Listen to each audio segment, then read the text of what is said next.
পুজোর উদ্বোধন এবং মাচার বুকিং নেই, তার জন্য মাথায় হাত এবার শিল্পী থেকে আয়োজক দুই পক্ষেরই। করোনার বছরের থেকেও খারাপ পরিস্থিতি, এমনটাই জানাচ্ছেন তারা।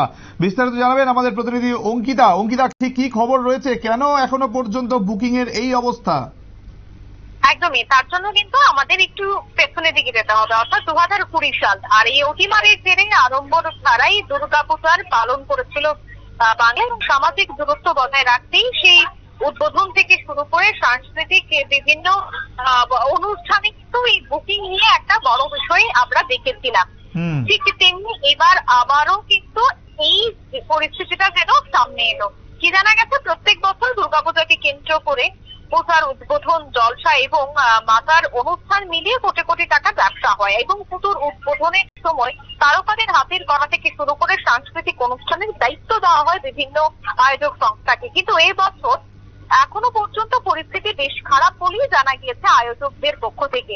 কোথাও শিল্পীরা ট্রলিং এর ভয়ে পিছিয়ে আছেন, আবার কোথাও পুজো উদ্যোক্তারা ভয় পাচ্ছেন। আর এই মুহূর্তে অনুষ্ঠানের জন্য বিদেশে রয়েছেন আয়োজক বনি ঘোষ, যার জন্যই এখনো পর্যন্ত জানা গেছে যে একাধিক অনুষ্ঠানের বুকিং বাতিল হয়েছে, এবং বনির কথায় জানা গেছে যে এখনো পর্যন্ত 10টি শো বাতিল হয়েছে। তার পেছনে মূল কারণ অনেকেই ট্রোল হন, এই বিষয়গুলিকে মাথায় রেখে শিল্পীরা আসতে চাইছেন না বলে আমরা এখনো পর্যন্ত কিন্তু জানতে পেরেছি। সুমন্ত, ধন্যবাদ অঙ্কিতা। অঙ্কিতা বর্ধন আমাদের প্রতিনিধি জানাচ্ছিলেন যে উৎসবের মশরুম কিন্তু এখনো পর্যন্ত কিন্তু সেই অর্থে মাচার বুকিং নেই, পুজোর উদ্বোধনের ফিতে কাটার বুকিং নেই। সুতরাং স্বাভাবিকভাবেই যারা আয়োজক, যারা শিল্পী, তাদের মাথায় হাত পড়েছে, এবং আগামী দিনে কি হবে সেটা এখনো পর্যন্ত কেউ জানে না।